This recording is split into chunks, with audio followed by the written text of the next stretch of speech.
So today we're looking at Milton's treatise of education.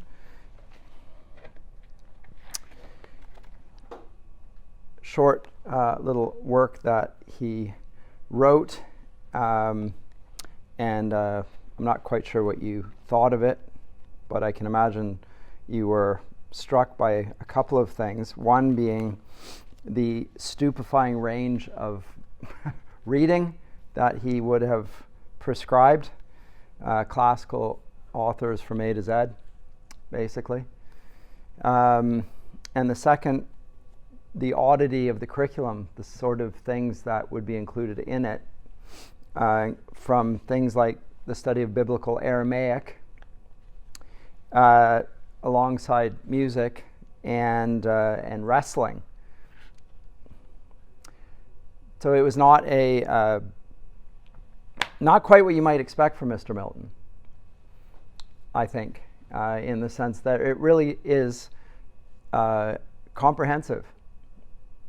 And he even gets into the timeline of when things should happen and so forth. He's observed when children have a great deal of energy and how to use that, and he's preparing them for that context. It's hard to know how to come at the treatise because it is quite rich and dense, but I want to look at it from two vantage points. First of all, that he wants to assert that all knowledge is God's knowledge, based on Psalm 24, verse 1. See if I can put this up here.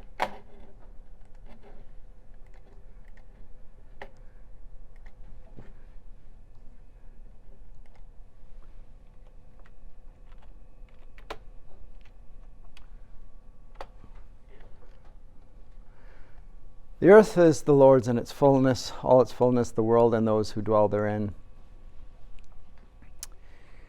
So everything was made by God for God, and therefore all knowledge is God's knowledge. So, or as later writers will say, all truth is God's truth. So that will go outside the realm of revelation to, that is special revelation, that is the Bible, to the realm of what is often called general revelation, or the book of nature. Later writers will talk about two books, the book of nature on the one hand, the book of grace on the other. The book of nature was authored by the same author, God, the creator. And the book of nature also speaks to his creative power. That's testified all over Scripture, like in Romans. And all people are aware of this fact, says Paul. And secondly, Milton seems to suggest that they need a practical understanding to enable them to work to transform their culture. So cultural transformation is in view in his view of education. And this represents a certain view of Christ and culture. And in the 20th century, there was a work which spoke about Christ and culture, called Christ and Culture, and prescribed 5 views of Christ and culture, or identify 5 views. Let me just put them here while I think of it. By Niebuhr. There we go. And, I'll go to Niebuhr. Actually, I probably don't want the PDF, but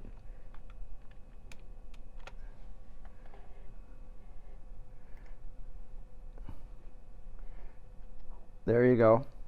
And he identifies 5 views. What are the 5 views? Christ against culture.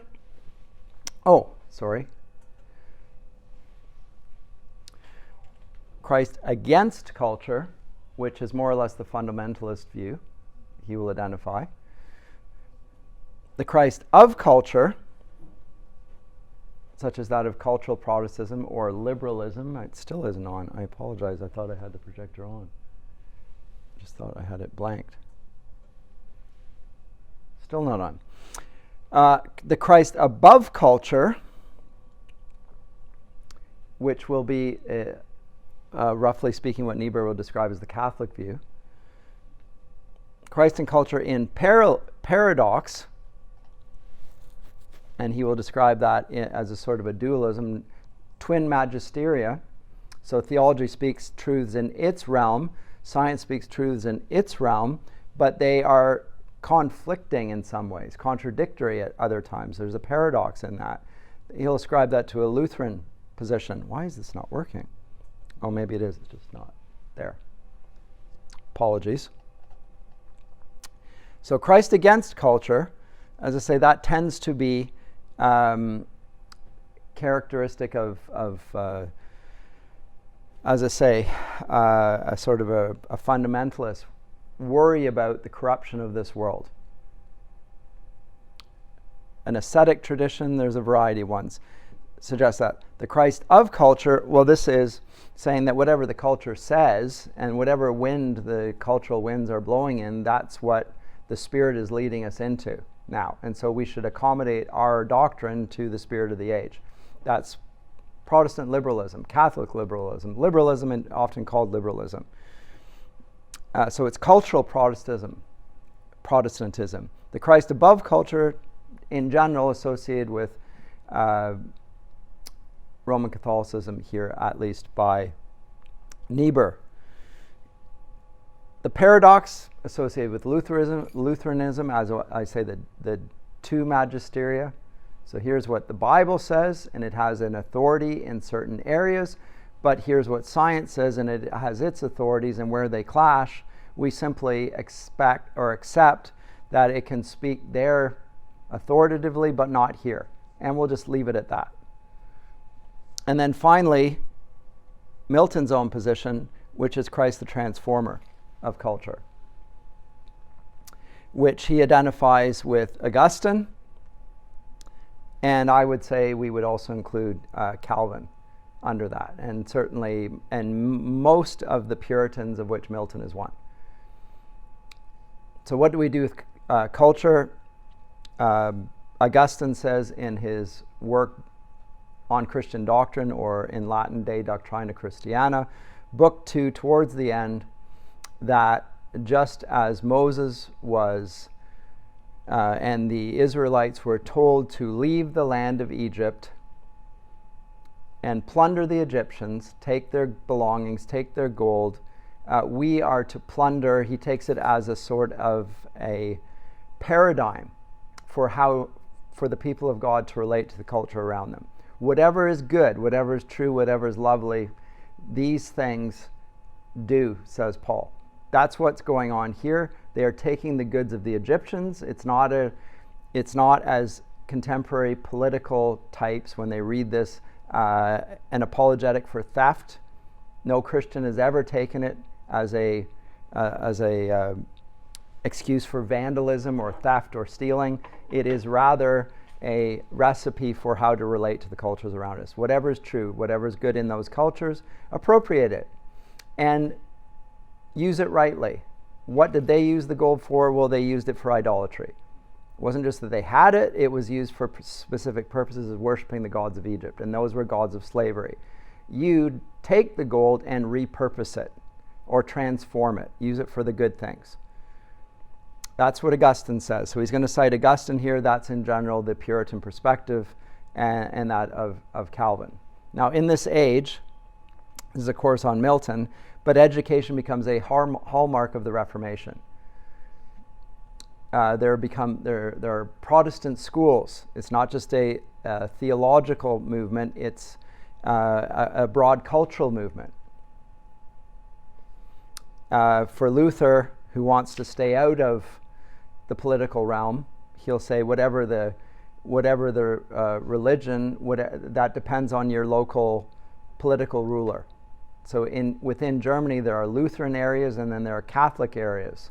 We're not trying to convert them. It's just we'll do it district by district. We'll just leave it alone at that. And it's determined more or less by whoever your local duke or prince or whatever worships. That's then going to be the standard in that particular area.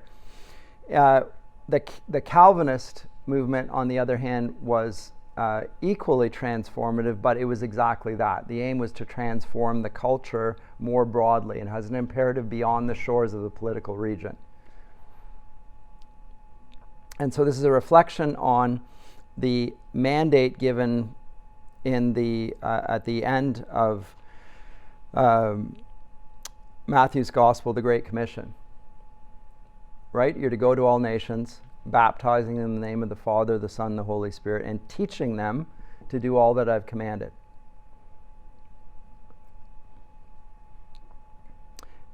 And the teaching or discipling is part of bringing their culture into conformity with Christian doctrine. Not just making disciples of men, but making the cultures conform to that. That's the take on it, at any rate. Whether you agree with that or not, that's how it's understood.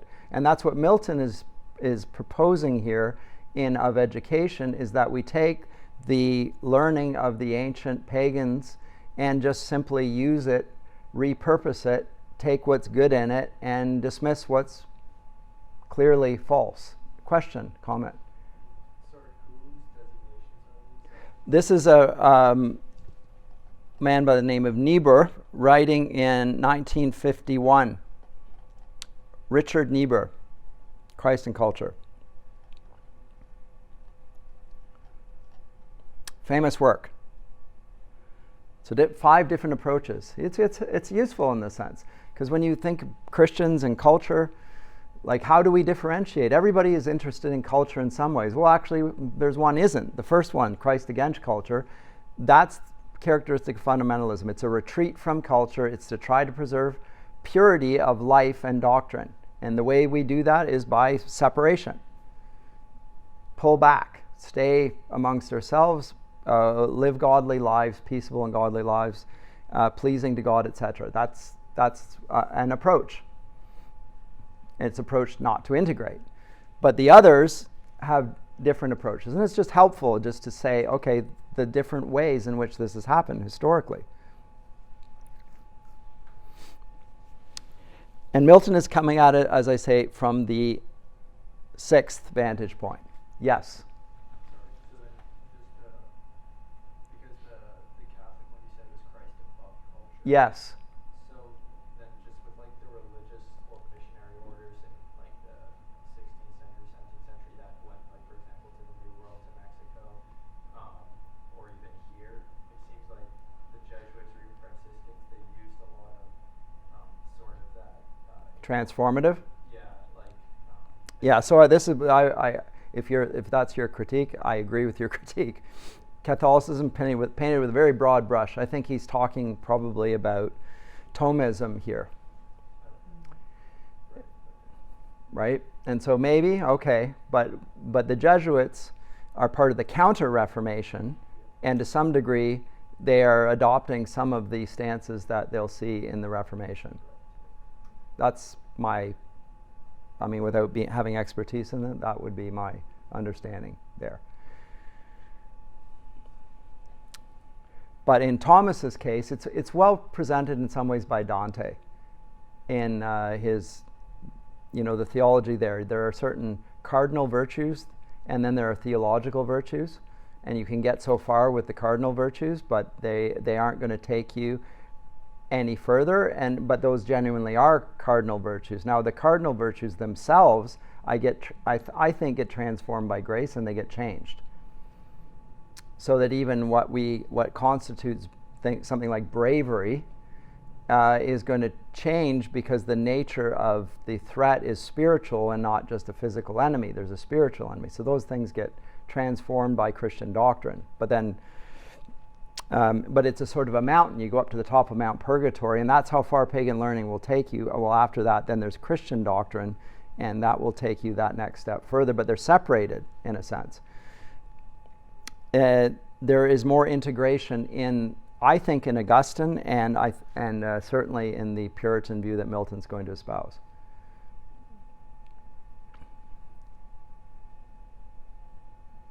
So in that sense, above. So the theology so the 3 theological virtues of faith, hope, and love. Right? Those are the 7 virtues. Protestantism, it's very hard to characterize. Just like Catholicism, you immediately object to say, hold on a sec, that's pretty broad. Same thing with Protestantism. Well, he already shows that. Here's liberal Protestantism, here's fundamentalist Protestantism, here's Lutheran Protestantism, here's Calvinist Protestantism, or he calls it Augustinian. I think it's Calvinist Augustinian, although both Luther and Calvin appeal to Augustine.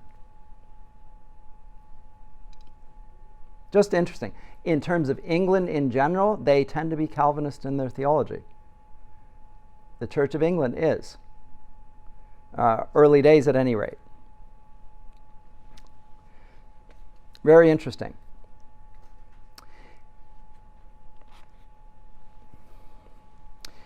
So, as I say, when he proposes this, what exactly did he have in mind, and how realistic was the proposal? Was he serious in the proposal he put forth? Because, as I say, not just learning Greek and Latin, but biblical Aramaic in schools for every school pupil.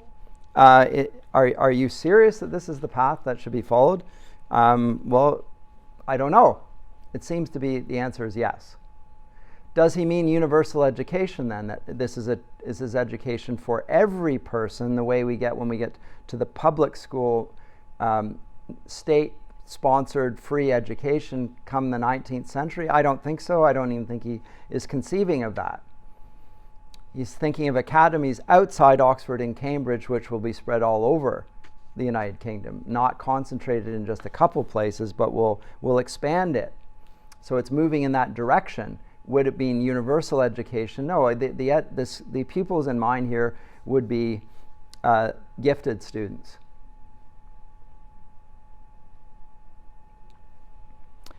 And so we can get away from just the question of whether this is the proposal of education that we would apply, to just let's contextualize it a bit and say, well, what's the context for what he's dealing with? Well, one of the contexts is the vast array of novelty brought into education in this period. I mentioned Luther, his deputy Melanchthon, he left the task of looking after education. And Melanchthon set up the German school system, which exists to this very day. Melanchthon began modern, when I say modern, from the 16th century onward education system in Germany, which is world famous. And Christians have always been involved in education, saw it as a central aspect of living as Christians, which we can see that the author of much of education in Upper Canada was Egerton Ryerson, Methodist minister, the former who the downtown university formerly called Ryerson, now called Toronto Metropolitan University, because he's been sort of defenestrated for, I'm not even sure why exactly. I didn't look into it enough. The usual did something unspeakably wrong, and so he's out. And they've done that pretty much with every figure of interest and import historically now. We're sort of solving the problems that we see in the past by throwing out anybody who's remotely associated with it. But Ryerson began the public education system against in 19th century Canada, against the attempt of the Anglicans to impose an Anglican school system here in Upper Canada, Ontario. It was going to be all Anglican. And the Methodists said, hold on a second. Should we have a specific church being taught to every student who's in this province? Ought not there to be a little bit of diversity there? Acknowledge that there are a lot of Presbyterians here, a lot of Methodists, etc. In the end, they all banded together and created this, but Ryerson's the push for it.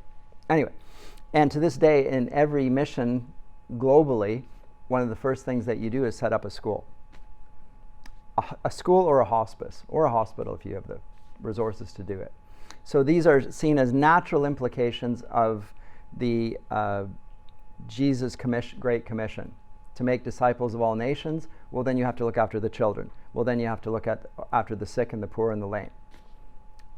And these things tend in other cultures either to be neglected or to be committed to a sort of idolatry, which is the whole purpose of the Great Commission to overturn, to give a sense of life that they don't have in their current climate. Comments or questions there? Thus far? No. Okay. So let me go to where is the book? I put so many papers on the table here that I've lost my way. But he writes it to Samuel Hartlieb, who's an English London merchant, born in Prussia of a Polish father and an English mother. And Hartlieb spent most of his time and spent much of his fortune in furthering public spirited causes. There's a significant figure. He's a financier. And one of them was to unite all the Protestant churches. So he's a bit like Ryerson, except with money. But he's a unifying figure. And he's progressive in the sense that he wants to improve fields like agriculture and education. And he publishes works by reformers, Comenius and so forth. Very interesting and important figures for that. So he writes it to this gentleman, and he proposes then to put it before somebody who will be able to make this happen. So here's the vision, and you have the means of getting behind this and making it possible. So in answer to my question, did he think this was realistic? He did. If we can consider the audience of the proposal to indicate that, which I think it does. You have the resources, you get behind certain things, here's the proposal. So Master Hartlieb.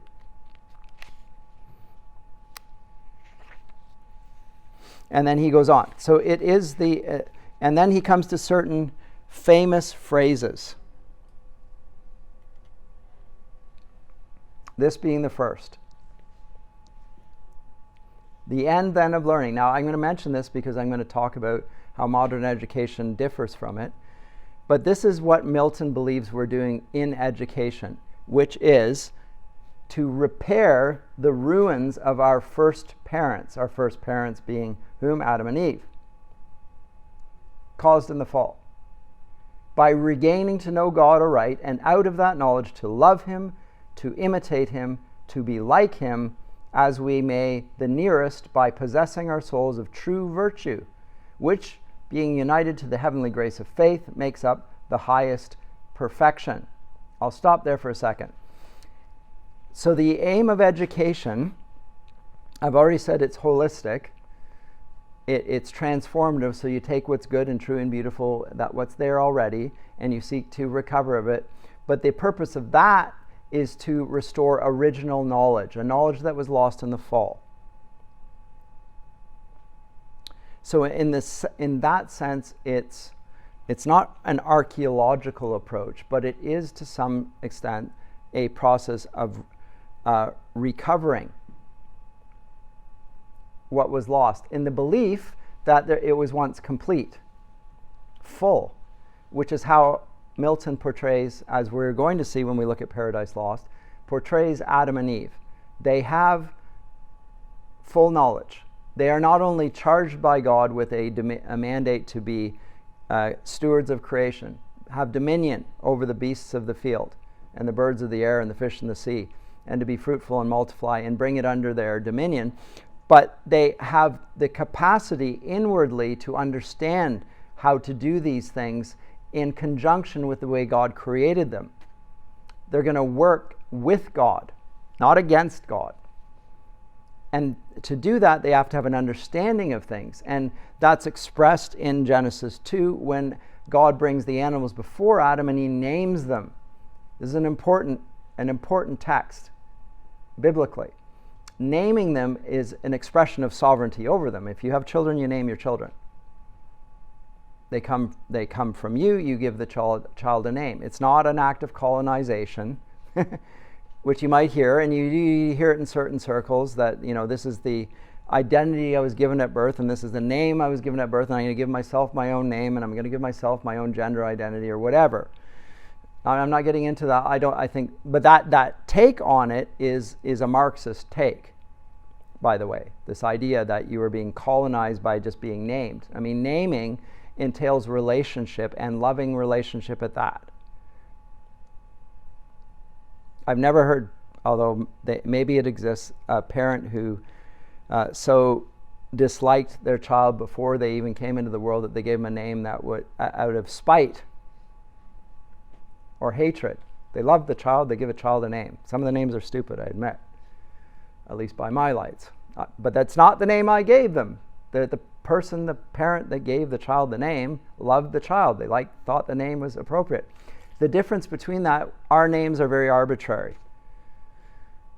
Could be this, could be that. When Adam names the animals, there's an understanding that he's expressing a knowledge of the thing that he's naming. So the name expresses the internal properties of the thing. There's something about the naming. It's scientific.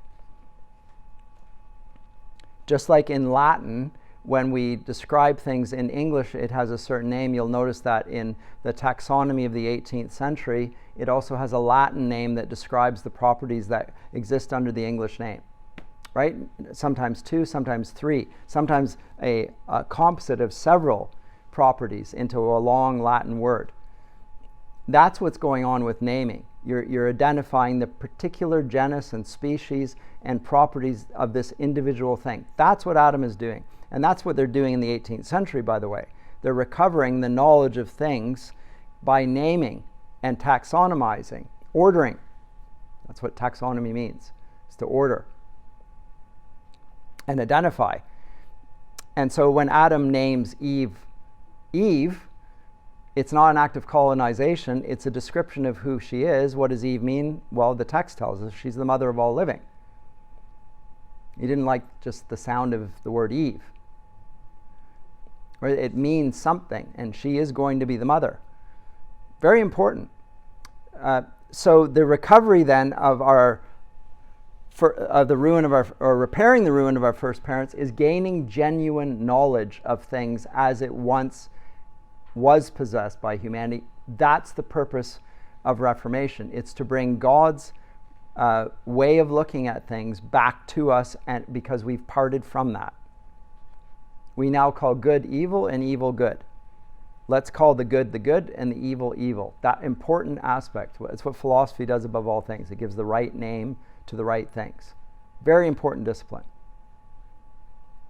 My colleague Dr. Davis does it admirably well, precisely because he sees the importance of logic, which is a key aspect of this.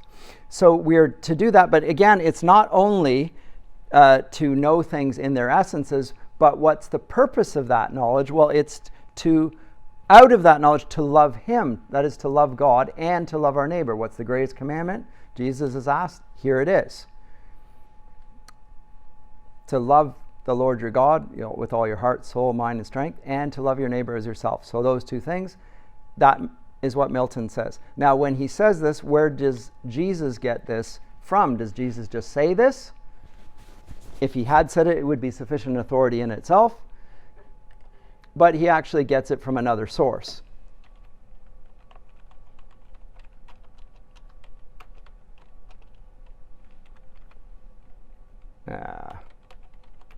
And it's Deuteronomy 6. You might have heard me. What's the greatest commandment? Well, there it is. The Shema, hear, O Israel, the Lord our God, the Lord is one. You shall love the Lord your God with all your heart, all your soul, all your strength. In other words, Jesus, when he's asked what the greatest commandment, he is quoting this. What's the context for this? It's Moses telling parents how to educate their children. It's exactly what it is. These words which I command you today shall be in your heart. You shall teach them diligently to your children, and shall talk of them when you sit in your house, when you walk by the way, when you lie down, when you rise up. In other words, all the time. In other words, it's comprehensive. It applies to all areas of life. It's in every situation in life. Those specifics there are meant to be comprehensive. And to add to that further, You shall bind them as a sign on your hand. In other words, what do you do with your hands? You do things. You work. So it will instruct your activities. You shall put it as frontlets between your eyes. In other words, when you think, everything that you see, the word is going to inform that. And finally, you write them on the doorposts of your house and on your gates. So it will govern the domestic sphere, the private realm, in your family, and also on the gates of the city. In other words, the whole public realm, the civic realm. In other words, everything, right? So that's what Jesus cites. This is what Milton is citing, I think, implicitly here when he is talking about education and citing that passage in Deuteronomy, and Jesus citing the same thing. Remember, that's the greatest commandment. It's related explicitly to educating children and connecting the word to that act of love, and particularly to children and to education. So this is not an accidental thing. Milton is being thoroughly puritanical in wanting to dig down to the specifics of that. And I think, again, Augustine is modeling this very well when in De Doctrina Christianity he cites plundering the Egyptians and repurposing that gold. What were they to do with the gold? I've said this already in a previous class. The gold is later used to adorn the temple of God, which is there for worship. In other words, loving God. Even the utensils, everything, it's all inlaid with gold. And so that becomes a sort of a proof text for engaging with culture for Augustine. And later scholars will cite Augustine as an authority on this topic. There's always the danger, however, of doing exactly what the Israelites did with the gold, and they did it before they used it rightly. So it's not just because they're Israelite that it becomes okay, because they construct a golden calf, just like the ones that they used to be back in Israel, so they commit the very idolatry that they've just been delivered from. So always a danger. So it has to be you can't just be conformed to the pattern of this world, but rather transformed by the renewal of your minds. Where do I get that from? Romans 12, verse 2. And note that Paul begins, no longer be conformed to the pattern of this world. The active assumption there is you are already, without realizing it, conformed to the pattern of this world. So you need to be reformed in the way you look at things. You have to have the mind of Christ in you. Maybe I should put this up on the screen just so that it's fresh in your minds. Romans 12. And note how that begins. And this is the holistic aspect. I beseech you, brethren, by the mercies of God, that you present your bodies as a living sacrifice, wholly acceptable to God, which is your reasonable service, and do not be conformed to this world, but be transformed by the renewing of your mind. Why? That you may prove what is that good and acceptable and perfect will of God. So it serves a purpose. That you may prove, that is, test. You're to know. You're to test it yourself. But you have to have that mind of Christ. That's the purpose of education. That's why I teach here. I have the blessed station of being able to teach about this text in this context for this purpose. It's transformation. But the first aspect, line 1, present your bodies as a living sacrifice. So it's going to include not just the mind, but also your bodies. That's an aspect of this. Your body is not your own any more than your mind is your own. God gave you both of them. So Milton's educational treatise will include rigorous physical training, musical education. Very important to him because, of course, it's a realm of knowledge, but also, as I said to you in describing the 7 liberal arts, it's one of the subjects of the curriculum, connected very closely with arithmetic and geometry and astronomy. Remember, when Milton writes this, the view of astronomy of the medieval and Renaissance period had just been overthrown by Galileo. So does he think that brings the whole house down, that we can that because the old astronomy has been largely shown to be incorrect, it's not scientific, it's not true, do we thereby throw out everything we knew about music and everything we knew about geometry and everything we knew about arithmetic? Well, the answer is yes, actually. So all of these realms are going to become rethought by the writers that will succeed this. This is what leads Descartes into a new way of doing geometry. Likewise, Leibniz brings out Newton with a certain, and scientists, it pushes them, say, well, this was the old science, the old way of looking at it, but you know what? Because of the commandment to transform our minds in accordance with what is true and good and beautiful, I want to hold on to what's true. So I'm not going to hold on to a fictional worldview that was tied to that astronomy, because all the liberal arts were connected together. We're going to have to rethink these things. But they didn't dispute that arithmetic was an essential way of understanding reality. That is, seeing things through number and logic. So this period, there's a shift, but I would say an expansion or an extension of the dominion mandate, and with it, they seek to love God. So if you read any of the writers of the 17th and 18th centuries, Christians, they all do it for the love of God. It's a fallacy to think that the original scientists in the modern scientific period were all atheists. That is a later development.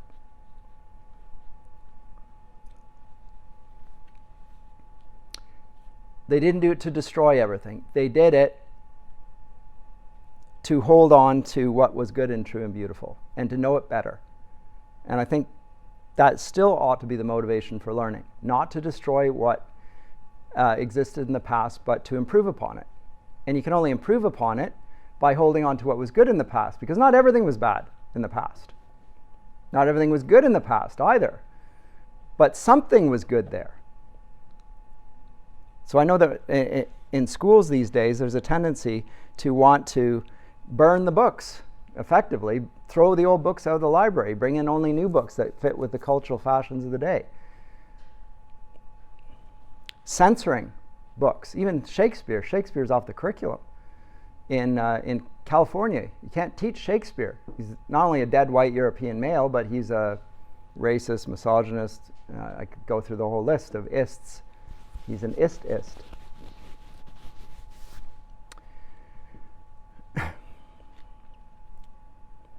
But not that long ago, Shakespeare was, by non-Christians, seen to be the quintessential expression of humanity, and read across the globe, translated into Japanese, into German, into Arabic, and multiple languages, and performed in those contexts, and seen to be wonderful.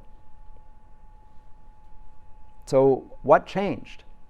Just a hostility towards the past, which is not only intemperate, but irrational, motivated not by education, but by vanity and hostility and zealotry. Now, I don't want to accuse him of this, but this to some degree comes from John Dewey.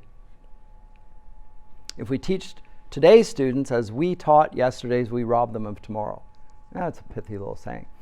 He wants to educate for the future, but he doesn't want, I just want to juxtapose, he doesn't want to educate and restore us to what was lost in the past. He wants to educate us for the future, and that means not reading the works of the past and holding on to what was good there. It's a trajectory towards the future, and the old learning, which accumulates over the course of time, is regarded largely as obsolete. It's an evolutionary perspective to learning.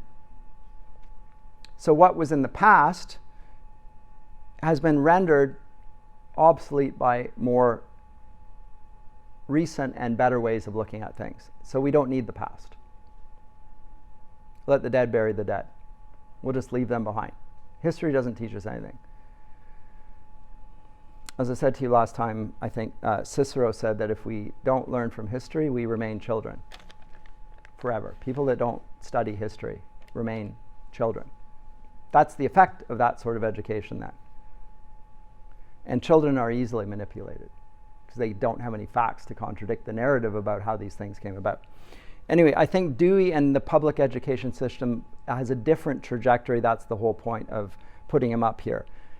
Milton,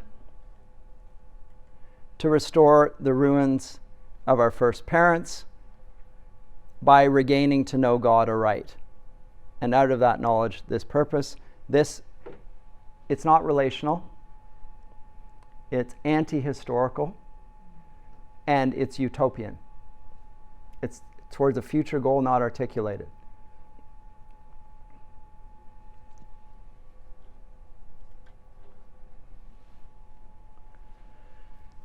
Participative, it's an active process. We can flip the classroom around.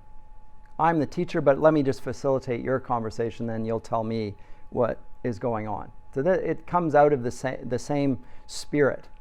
Whatever you make of it, I just wanted to, this is not meant to be a broad critique of Dewey. I've done that in other places. But it's just to show that there is a different purpose. So the purpose here is to restore what was lost, in the sense that, and in a sense to say that what was lost is superior to what we have now. We want to get back to that lost knowledge. Whereas progressivist education that is taught in public schools, and more with each successive generation, doesn't want to restore what was ruined. It wants to create a new society. And the way it shows its newness is by getting rid of everything that's old. So radical, utopian. So that's the first quote. End of learning is the restore the ruins of our first parents. But then there's another aspect to that text. Oh, it's not on here anyway. But do you need it in front of you? Do you have it in front of you? On the text? Oh, let me see here. I can put it up on the screen as well, if I can find it. Oops.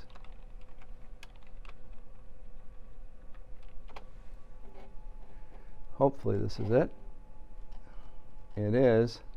There it is.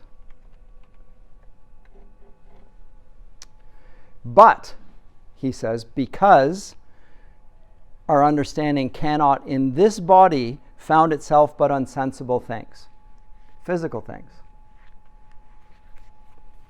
Because that, nor arrive so clearly to the knowledge of God and things invisible, as by the orderly conning over the visible and inferior creature, the same method is necessarily to be followed in all discrete teaching. So what he's saying is that the knowledge of God is the highest of all things. We want to attain the knowledge of God and to love God. God is a spiritual being. How then are we to know him? Through the material. Not by the first approach then, which was Christ against culture. We can't just stick with theology. We have to look at the way the world is and how it's been created, and from those things then to make logical inferences, etc., upwards that are implied, necessitated by what we see. So we will look then at the liberal arts, which are servant disciplines.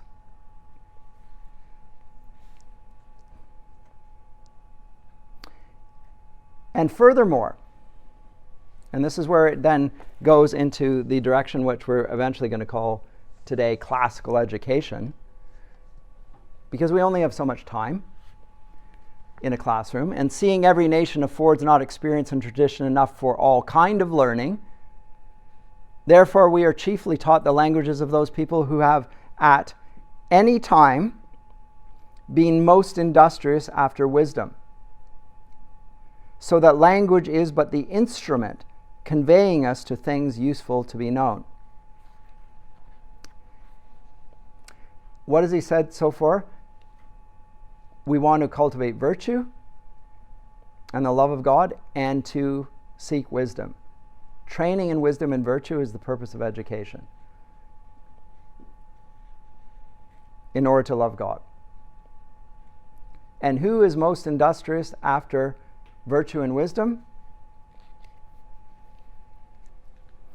And though a linguist should pride himself to have all the tongues, that Babel cleft the world into, yet if he have not studied the solid things in them, as well as the words and lexicons, he were nothing so much to be esteemed a learned man as any yeoman or tradesman competently wise in his mother dialect only.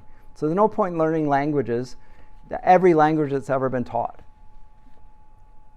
It's the substance in them that needs to be learned. And which nations and tongues have captured the substance of things most clearly and fully. Hence appear the many mistakes which have made learning generally so unpleasing and so successful. They try and learn every language under the sun. What's the purpose of that? Again, to recover the mind of Adam. After the Tower of Babel, what happens? The languages get scattered. They become 100, 1,000 languages. If we get all of those languages and go to the thing that is common to them, we will come back to Adam's language. Some think that it's Hebrew, because the Bible's written in Hebrew. That's the closest to Adam's language, and so this is one rationale for reading Hebrew. We get closer to the intimate knowledge of things by looking at Hebrew. Others think that it's something that Hebrew has in common with all the languages. In the 19th century, it's called Proto-Indo-European or Proto-Indo-Germanic before, actually initially it was Proto-Indo-Germanic. Before the Nazis came into power and that fell out of fashion. Let's call it European instead. It's a little less charged. But a language that is before the Indian languages, before the European languages, that's the language we're after, and it's what they share in common. But he says, no, that's not the purpose. The purpose is to gain wisdom and virtue. So not every language has the same acquaintance with that than not the people have, but there are certain that have, and who are they? He said, we do amiss to spend 7 or 8 years merely in scraping together so much miserable Greek, Latin and Greek, as might be learned otherwise easily and delightfully in 1 year. And that which casts our proficiency therein so much behind is our time lost, partly in too oft idle vacancies given both to our schools and universities, partly in a preposterous exaction, forcing the empty wits of children to compose themes, verses, and orations, which are the acts of ripest judgment, and the final work of a head filled by long reading and observing with elegant maxims and copious invention. So now he's talking about language instruction. How do you go about that? Do you get the children to write in Greek and Latin? No. They don't understand what to say. Learning the language in itself is not going to convey eloquence upon them. You can learn all the Greek you want. You don't become eloquent just by knowing the language. It's by knowing the authors who use the language and the truths therein. That's it. So language plus the purpose of the language.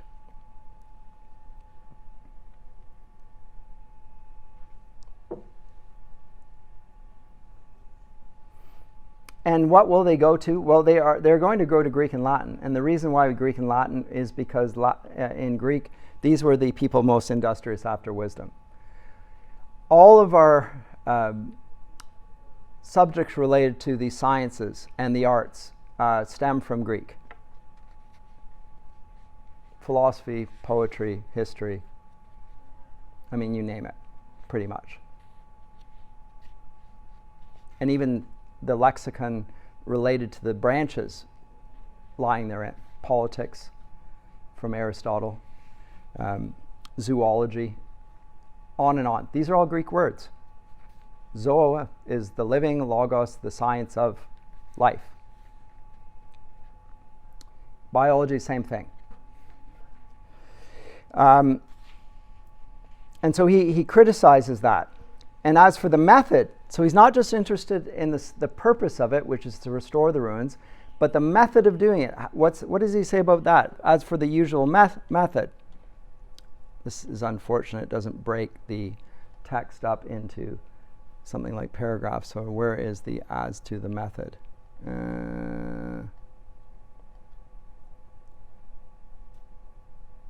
Plucking by the nose, Anglicisms.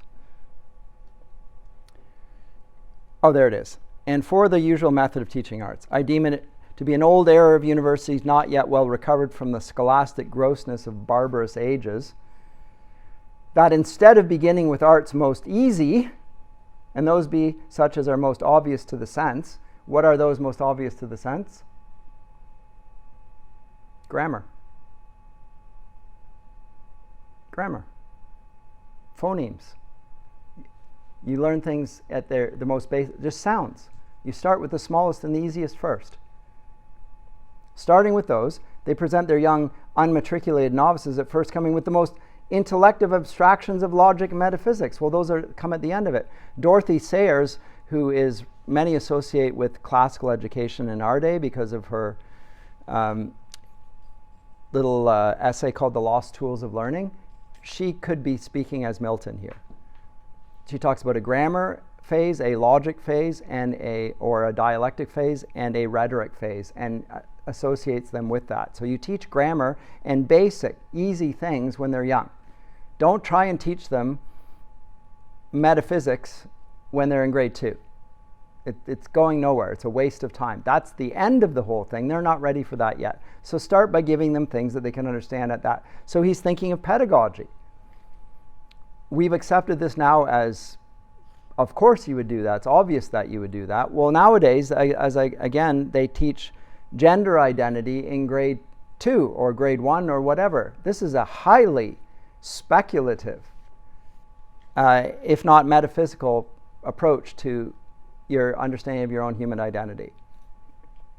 It's not dealing with the biology. The thing you can see is dealing with something that you say about yourself. It's speculative. I think it's also false, but that's not the point. It's confusing to a small child to think about themselves other than in terms of the way they can see things are.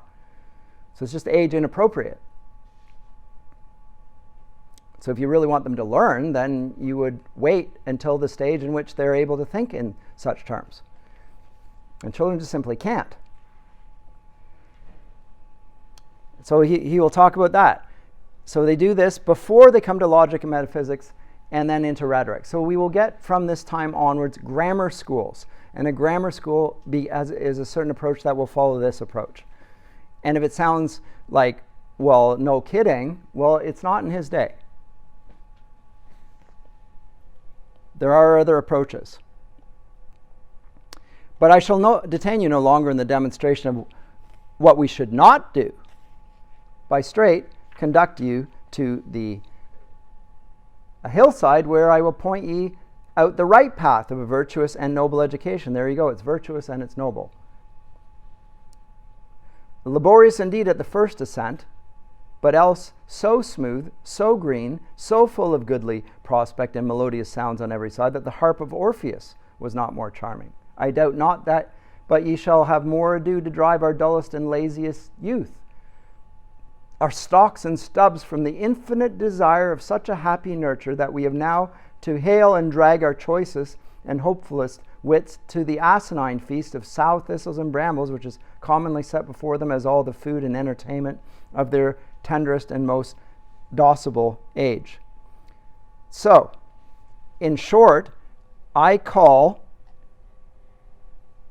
therefore, a complete and generous education that which fits a man to perform justly, skillfully, and magnanimously all the offices, both private and public, of peace and war. That's what the education is. In other words, it is actually for everyone. Every occupation. It's bringing education not only to the elite and the intellectually able, but it's to be used for all of life, for everyone. The butcher, the baker, the candlestick maker. They should all have an education. It will fit them to live. The people of Israel who were given the Shema to educate did not conclude from that it only should be the intellectual elite that benefit from it. They think it applies everywhere, in every way, in every situation. As I say, it's on your hands as well as between your eyes.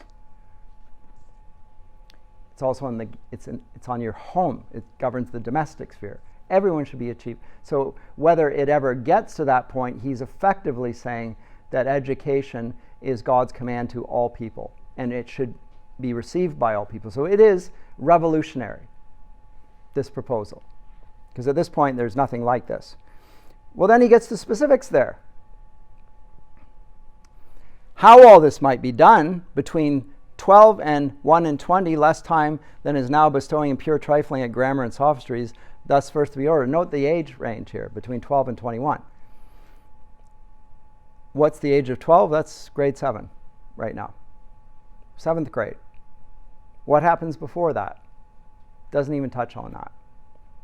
So we can just talk, well, what happens before that? We'll just leave that alone for now,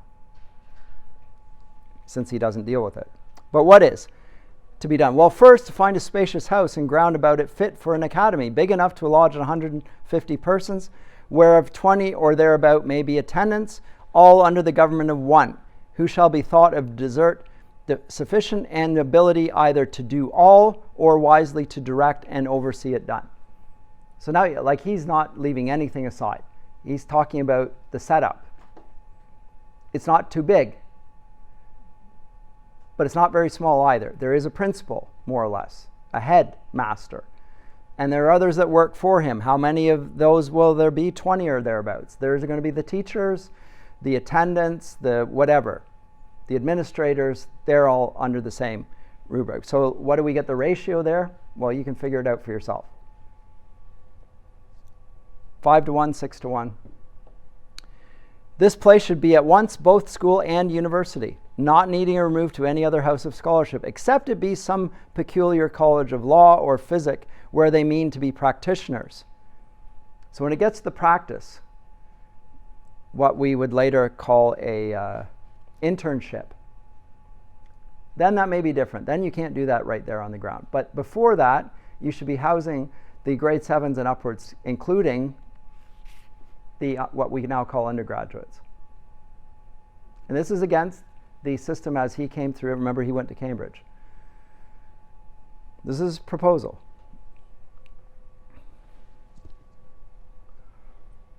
But all those general studies would take up all our time from Lilly, as they term it, Master of Art. It should be absolute.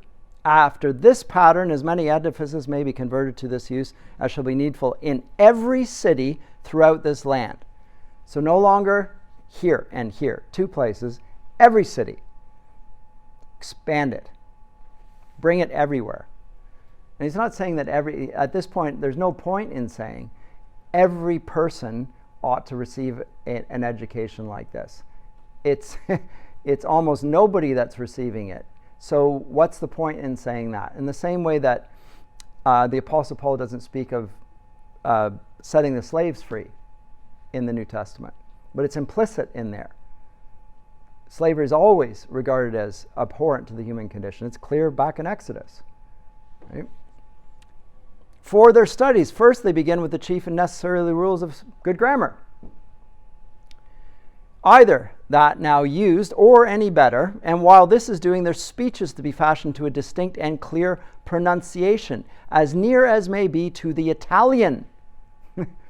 That's his own taste. Especially the pronunciation of the vowels.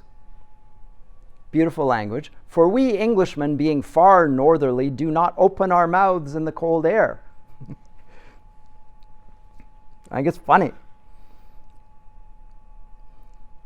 And wide enough to grace a southern tongue. We talk like this all the time. Canadians are notorious for this. They speak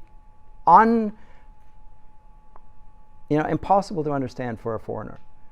Everyone talks like this, and they don't open their mouths at all, and they don't speak clearly, and they slur their words. They say butter. What did I just say? Butter. Butter. Oh, butter.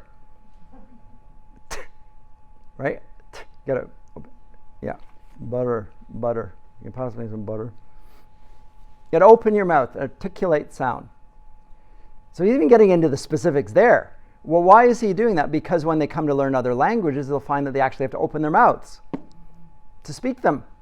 They can't talk the way we talk. We don't open our mouths in the cold air wide enough to grace the southern tongue, but are observed by all other nations to speak exceedingly close and inward, so that to smatter Latin with an English mouth is as ill as hearing a law French. Next, to make them expert in the usefulest points of grammar. Not every fine jot and tittle of grammar, but the usefulest points of grammar, and withal to season them and win them early to the love of virtue and true labor. So that's why. And the purpose is that to make them love the learning, not to make them hate the learning. No, it's fascinating. He says the purpose is to love the Lord our God, right? There's always love. They always ought to love it, and it ought to make them virtuous. Consistent emphasis all along. Don't lose sight of the main purpose here. It's to love God. It's to promote love. It's to make them want to be virtuous. Don't make them want to be rebels. Win them early to the love of virtue and true labor, ere any flattering seducement or vain principle seize them wandering. Some easy and delightful book of education should be read to them. They should read something delightful, to teach and to delight. They should enjoy it, whereof the Greeks have store, as Cebes, Plutarch, and other Socratic discourses. But in Latin we have none of classic authority extant, except the 2 or 3 first books of Quintilian and some select pieces elsewhere. In other words, it's primarily Greek authors they should be reading. We just don't have enough there in the Latin. And that's because the Latins revered the Greeks. They had nothing to add, particularly. The Romans they don't make significant advances on Latin or on the Greeks' learnings. In fact, most of their teachers were Greek slaves. But here the main skill and groundwork will be to temper them such lectures and explanation upon every opportunity as may lead and draw them in willing obedience. Willing obedience. Not do it or you're going to get a whack. Bring out the stick. It's to the carrot rather than the stick. To bring them to willing obedience. How do you bring them to willing obedience? By making it delightful to them. They want to do. Give me more. Inflamed with the study of learning and the admiration of virtue also. So give them texts that are going to teach virtuous characters in conflict with vicious characters, with bad, good and evil. Give them those sorts of texts. The great works, the great texts. Give them those. What boy does not like to see a knight and a dragon? What girl does not like texts about knights and dragons? So forth. The Bible is full of the conflict between good and evil. It encourages virtue. Read those books to them. Stirred up with high hopes of living to be brave men and worthy patriots, dear to God and famous to all ages, that they may despise and scorn all their childish and ill-taught qualities, to delight in manly and liberal exercises, which he who hath the art and proper eloquence to catch them with, what with mild and effectual persuasions, and what with the intimation of some fear if need be. If need be. But chiefly by his own example. Paideia, yes, but how? By mimesis, imitation. Don't just do what the teacher says, do what the teacher does. The teacher then must have a good moral character that encourages the students to want to be like. I want to be a teacher, the child should come away saying, at least some of them. Why? Because I admired the teacher. Chiefly by his own example, might in a short space gain them to an incredible diligence and courage, infusing into their young breasts such an ingenious and noble ardor as would not fail to make many of them renowned and matchless men. At the same time, some other hour of the day might be taught them the rules of arithmetic, and soon after the elements of geometry, even playing. That is, playing games. As the old manner was. After evening repast till bedtime, their thoughts will be best taken up in the easy grounds of religion and the story of Scripture. The next stop would be the authors of agriculture. Well, they don't have modern agricultural methods, so they'll go back to the agricultural methods taught by the Romans. This will advance in the 18th century away from what Milton is saying. But for now, let's stick with the tried and true. This is how you deal with crops and cattle and so forth. Let's read those textbooks. We're going to make them practical people who can gain a living with their own hands. Be useful men.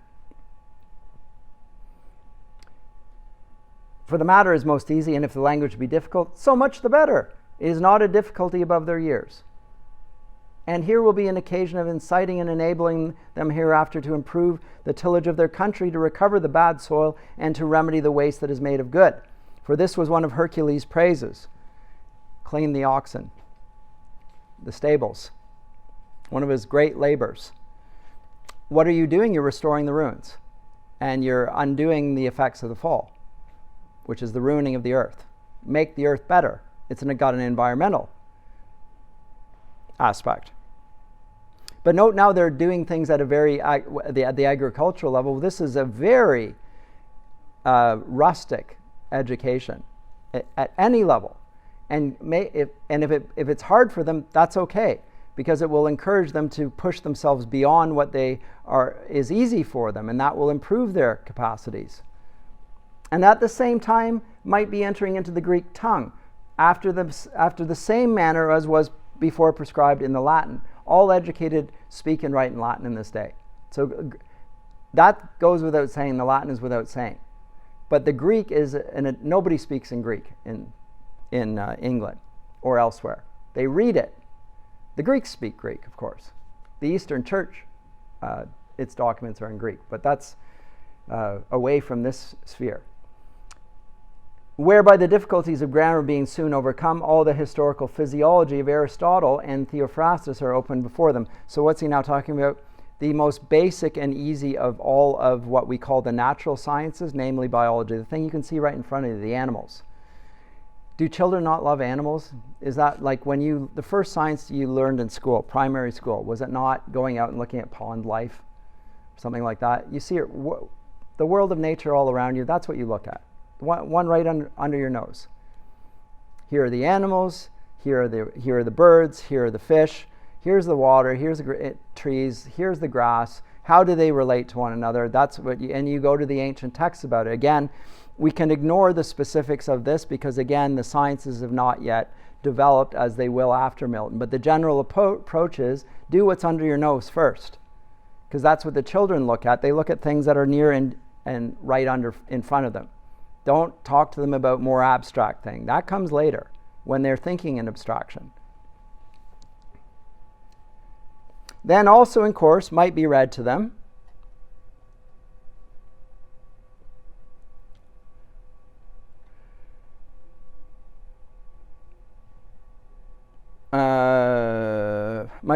out of some not tedious right of the institution of physic. In other words, how to heal. Not talking about physics, but talking about medicine. That they may know the tempers, the humors, the seasons, and how to manage a crudity. Basic health care. They should be able to look after their own bodies. They should be able to heal sicknesses. What could be more practical than this? Use the knowledge there to look after the world around them, look after themselves. Teach the kids this, because it's going to be useful to them. Which he who can wisely and timely do is not only a great physician to himself and to his friends, but also may at some time or other save an army by his frugal and expenseless means only. You don't have to go to the big drug companies for a pill or a shot, because you can do it through ordinary, what we now call preventative medicine, right?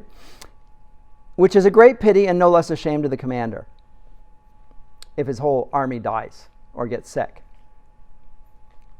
To set forward all these proceedings in nature and mathematics, what hinders but that they may procure, as often it shall be needful, the helpful experience of hunters, fowlers, fishermen, shepherds, gardeners, apothecaries, and in the other sciences, architects, engineers, mariners, anatomists, who doubtless would be ready, some for reward and some to favor such a hopeful seminary.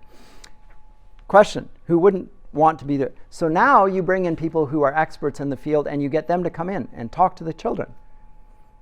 You don't have the teachers come in, you have the practitioners of these, and bring a farmer in or go to the farm. The hunters, go to watch a hunter hunt. How does he do it? What does he do, etc.? Observe. Take part in it. The shepherds, likewise. What does a shepherd do? How do you go about doing this? Apothecaries, those who distribute medicine in some fashion, other science, architects, engineers. Now you bring the practitioners who do this for their daily living, you bring them into the children. Note how practical the education is. Not what you might expect from Mr. Milton. By this time, and then also the poets. And this will give them a real tincture of natural knowledge. And they shall never forget, but daily augment with delight. So this is the beginning of and they're going to get more, they're going to love it more and more and more as they get older. Then also those poets, which are now counted most hard, will be both facile and pleasant. Orpheus, Hesiod, Theocritus, Aratus, Nisander, Oppian, Dionysius, and in Latin, Lucretius, Manilius, and the rural part of Virgil. All of these are talking about the rural life. It's a certain type of poetry, and it's dealing with nature. So they're to love nature first. Remember, he said first, we want to love God. How do we love God? By conning over the visible creature. That means conning over the visible nature in front of us. Just keep it real from the early days, and they will never depart from it, because they will never depart from the need to be involved with the natural world around them, and they will be able to be practical in that area. I have no capacities in this area. I wish I did. By this time, years and good general precepts will have furnished them more distinctly with that act of reason which in ethics is called proairesis. What does that mean? Distinguishing good from evil, because they'll see it in nature. But you're not talking about good and evil yet. That will come later. But show them first how things get sick and die. What are the natural enemies of certain types of animals? They will see good and evil in the physical world around them. Now you can get to that and start talking about ethics.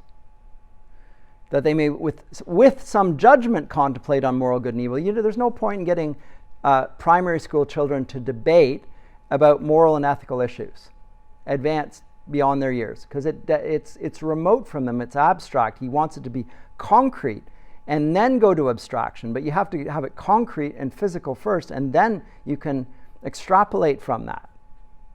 And you can use the illustrations, just like Jesus does. He regularly appeals to the birds and the bees and the flowers and the trees and all those things. He's always talking about the landscape as illustrations to prove a more abstract and wise understanding of what's going on there, right? So he's making them think and talk like Jesus. He doesn't say that, but I think that's the method that Christ himself is using. Only then, after you have ethics, then you will move on to politics. Only then. And law and so forth. So they get to politics. Next we're moved to study politics and political societies, which are the best for human nature. Is it a monarchy? Is it a republic? Is it a democracy? Is it anarchy? Whatever. You can get into that now. And then after that, you can go to the law and legal justice. Look at Moses. Look at other expositions of the law. But you can see that there's an edifice being built up from the bottom up.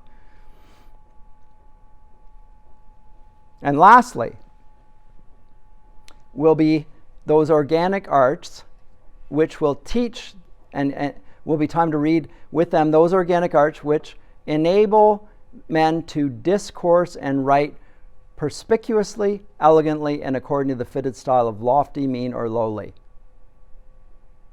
How about that?